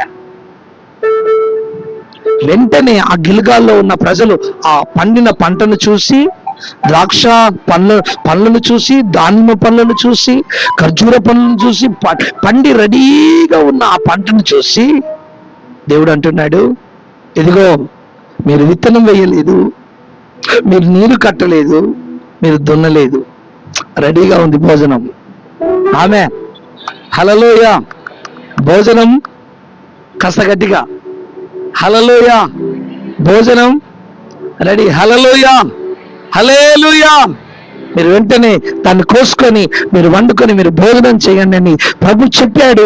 ఆ రోజు మన్నా ఆగిపోయింది. నేను అంటాను ప్రభు చెప్తున్న మాట ఏంటంటే, ఇంతకాలం నువ్వు కరువుతో ఉన్నావా, ఇంతకాలం ఆకలితో ఉన్నావా? ప్రభు అంటున్నాడు, నీ కోసం నేను సమస్తమును సిద్ధపరిచి ఉంచాను. హల్లెలూయా. కంటికి కనిపించనివి, నీ హృదయానికి గోచరము కానివి, నీ చెవులకు వినబడని మేలులు, ఆశీర్వాదాలు నీ ముందు సిద్ధముగా ఉన్నాయే. హల్లెలూయా. బైబిల్ చెప్తుంది, యెహోవా భక్తులకట ఆయన సిద్ధపరిచిన మేలు ఎంతో గొప్పది. నీ జీవితంలో నీ కోసం ఏవేవో దేవుడు సిద్ధపరిచి ఉంచాడు. వాటన్నిటిని కూడా ఈ రోజు నుంచి, రాత్రి నుంచి నువ్వు సొంతం చేసుకుందుగాక. ఆమేన్. హల్లెలూయా, హల్లెలూయా, హల్లెలూయా, హల్లెలూయా. నీకు కావలసిన సమృద్ధిని నువ్వు అనుభవించుదుగాక. కనుక దేవుని బిడ్డలారా, దేవుని ప్రజలమైన మనం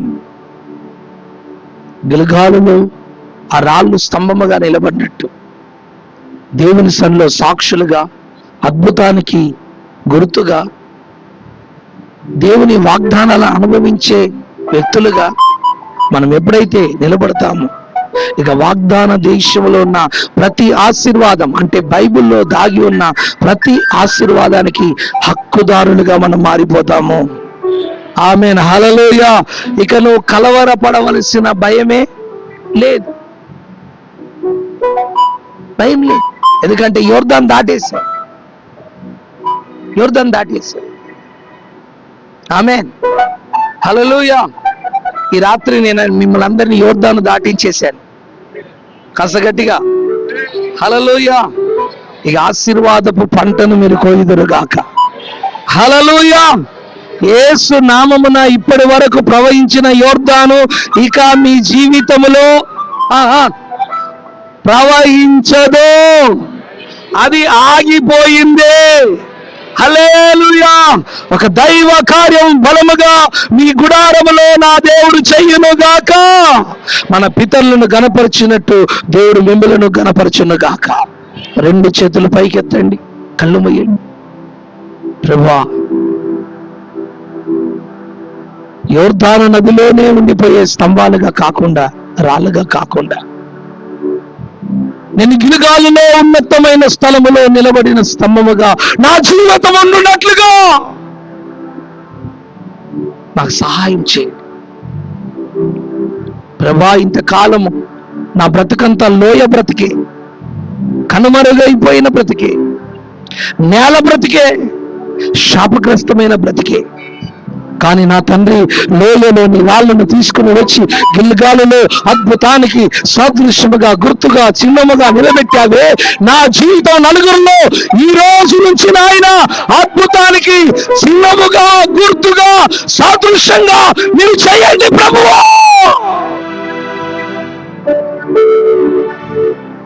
ఎంతకాలం ప్రభువా నా జీవితం చతికిల పడినట్టుగా ఉండాలి? ఎంతకాలం ప్రభా నిందల చేత, అవమానాల చేత, కరువు చేత నేను ముందుకు సాగాలి? ఈ రాత్రి యోర్దాను ఆగిపోవాలయ్యా. నా ఇంటిలో, నా జీవితంలో, నా వ్యాపారములో, నాయనా నా కుటుంబంలో ప్రవహిస్తున్న యోర్దాను ఈ రాత్రి ఆగిపోవాలి నాయనా, ఆగిపోవాలి ప్రభా, ఆగిపోవాలయ్యా. అడగండి, ప్రభుని అడగండి, ఆపివేయండి నాయనా. ఆ యోర్దాన్ని కేవలం మందసం మాత్రమే ఆపగలడు, దేవుడు మాత్రమే ఆపగలడు, దేవుడు మాత్రమే ఆపగలడు. అడగండి, ప్రభువా యోర్దాను ఆపివేయండి, నా జీవితంలో యోర్దాను ఆపేయండి, కరువును ఆపివేయండి, దరిద్రాన్ని ఆపేయండి, నిందలు, అవమానాలను, శాపాన్ని ఆపివేయండి, చేతబడి శక్తులను ఆపివేయండి. నేను గిల్గాల్లో నిలబడాలనుకుంటున్నానయ్యా. దావీదు నిలబెట్టినట్టు నిలబెట్టవా? ఎస్తేరు నిలబెట్టినట్టు నిలబెట్టవా? యోసేపు నిలబెట్టినట్టు నిలబెట్టవా? మా పితరుల దేవుడా, నీ సహాయం నాకు కలుగునుగాక.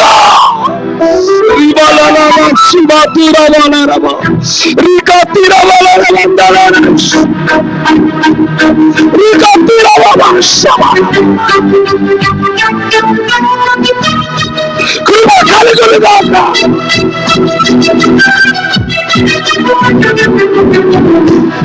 యోర్దాను పారిపోతుంది, యోర్దాను పారిపోతుంది, పారిపోతుంది, పారిపోతుంది.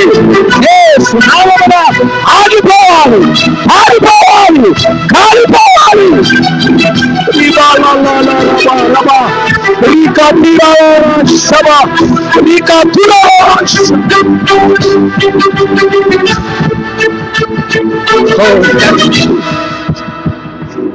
Thank you Jesus. Hallelujah, hallelujah. ఈ రాత్రి నుంచి దేవుని కార్యాలను చూడబోతున్నాం. మోయబడిన గర్భం తెరవబడును గాక, ఎండిపోయిన అనుభవాలు పచ్చగా మారును గాక, అద్భుతాలు ఇప్పుడే ఇప్పుడే ఇప్పుడే జరుగును గాక. Receive, receive. దేవుని శక్తిని పొందుకో, దేవుని శక్తిని పొందుకో.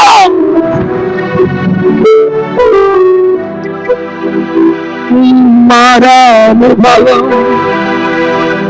మధురముగా మారానుభవం మారానుభవం యేసయ్యా యేసయ్యా యేసయ్యా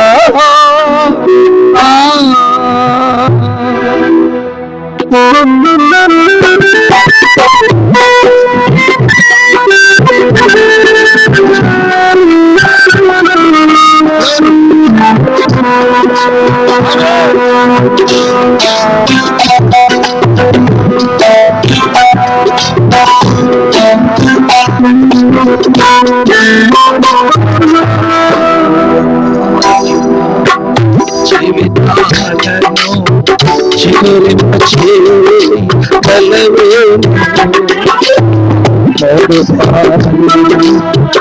జీవితాలను చిగురింపచేయగలవే మారా అనుభవం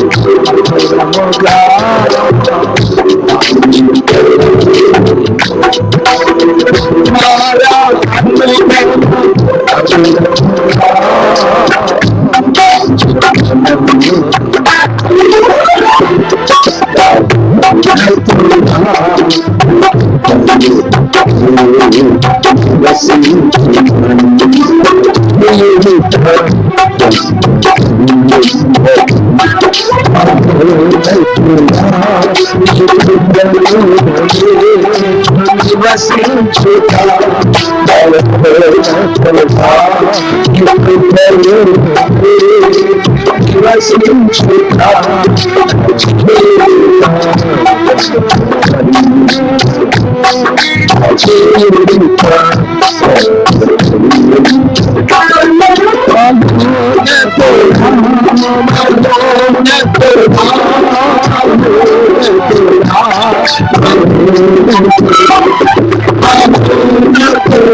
నీ జీవితంలో యోర్దాను ప్రవహించడానికి వీలు లేదు.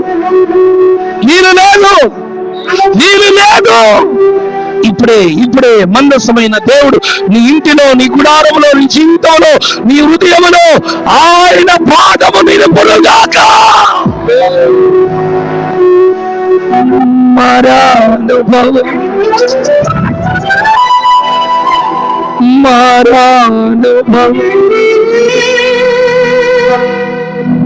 యేసయ్యా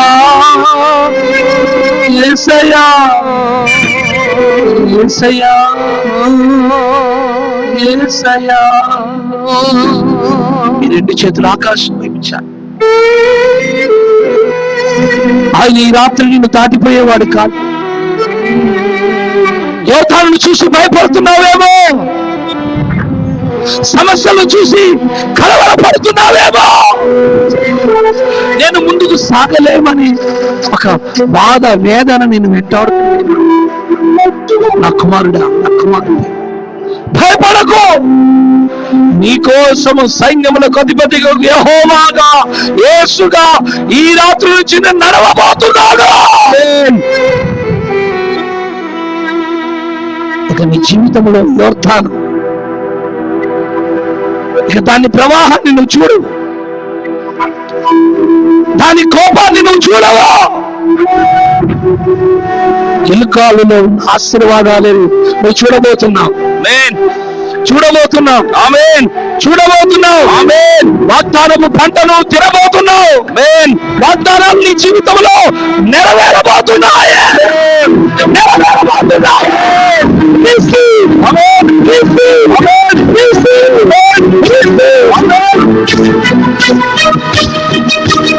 ఇంతకాలం నీ జీవితంలో వాగ్దానాలు నెరవేర్చబడకుండా ఆగిపోయాయేమో, ఈ వాగ్దానం ఎప్పుడు నెరవేరుతుందా అని ఎదురు చూస్తున్నావేమో. యేసు నామమున ఈ రాత్రి వాగ్దానాలు అనుభవించవలసిన రాత్రి. వాగ్దానమును చూడబోతున్నావు. ఆమేన్. ధైర్యం తెచ్చుకో. నిన్ను నడిపించేవాడు మానవుడు కాదు, నిన్ను నడిపిస్తున్నవాడు అబ్రహాం, ఇస్సాకు, యాకోబుల దేవుడైన సర్వశక్తి కలిగిన దేవుడు. ఆమేన్. విశ్వాసముతో అడుగులు నీ మారు మనసు అనుభవాన్ని కాపాడుకో. బాప్తిస్మ అనుభవంలో నిలబడి ఉండు. ఎక్కడ కూడా లోక సంబంధమైన వాటి వైపు తిరిగి చూడకు. లోక సంబంధమైన వాటి అన్ని కూడా శపించబడింది కనుక ఆ శాపగ్రస్తమైన వాటి వైపు పరిగెత్తకు. యేసు వైపు చూడు. ఆయన నీ జీవితంలో అన్ని చేయగలిగిన వాడు. నీ జీవితాన్ని అద్భుతానికి సింధముగా నా దేవుడు ఈ రాత్రి నుంచి దేవుడు నిన్ను నిలబెడుతున్నాడు. ఆమేన్. విశ్వాసంతో అడుగులు, విశ్వాసంతో అడుగులు.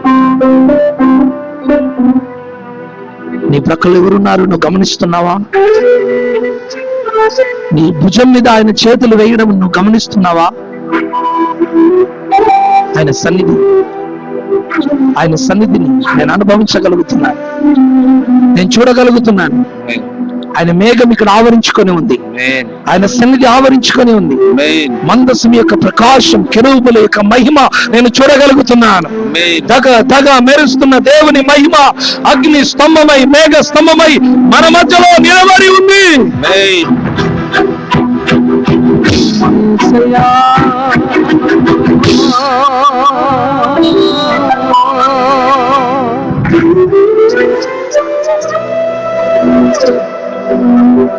మనం ప్రభుకి సమర్పించుకున్నాం.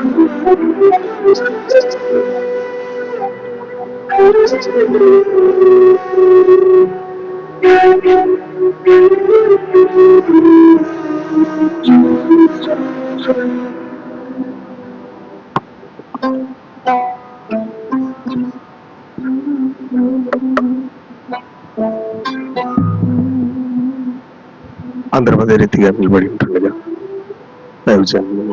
ఇప్పుడు సత్యమైన ప్రార్థనలో మనం నడిపిస్తాం.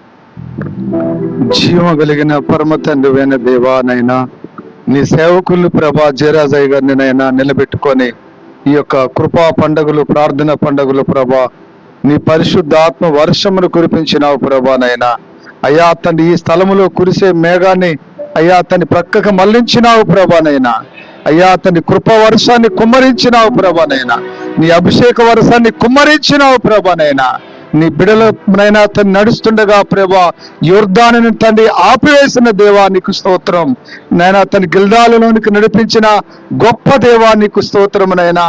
అయ్యా తండ్రి నీ బిడలందరూ కూడా ప్రభానైనా అయ్యా నూతనమైన తండ్రి నేను ఒక ప్రత్యేకమైన తండ్రి నేను అనుభవంలోనికి మీరు నడిపించమని ప్రార్థన చేస్తున్నాను తండ్రి నైనా. ఇంతవరకు నీ సేవకుని నిలబెట్టుకొని నైనా లోతైన మర్మాలు తండ్రి నేను బోధించినారు ప్రభా. ఇక్కడ కూడిన ప్రతి ఒక్కరి హృదయాలలో నీ వాక్యమనే నైనా పరిశుద్ధాత్మ అభిషేకము ప్రభానైనా నింపబడి ఉన్నాం ప్రభానైనా. తండ్రిక ముందుకెళ్ళే జీవితం అంతా కూడా ఆత్మీయ జీవితంలో నా ప్రభా నాయన యోర్దాను ఎవరి జీవితంలో అడ్డు లేకుండా యేసు నామములో తొలగిపోవును గాక ప్రభానైనా. ఓ ప్రభానైనా నీ మందసమునైనా ప్రతి కుటుంబంలో ప్రతి ఒక్కరు జీవితాలలో ముందుండి నడిపించి మీరు మహిమ ఘనత ప్రభావాలు పొందగలరని యేసు క్రీస్తు నామములో ప్రార్థిస్తున్నాము తండ్రి. ఆమేన్.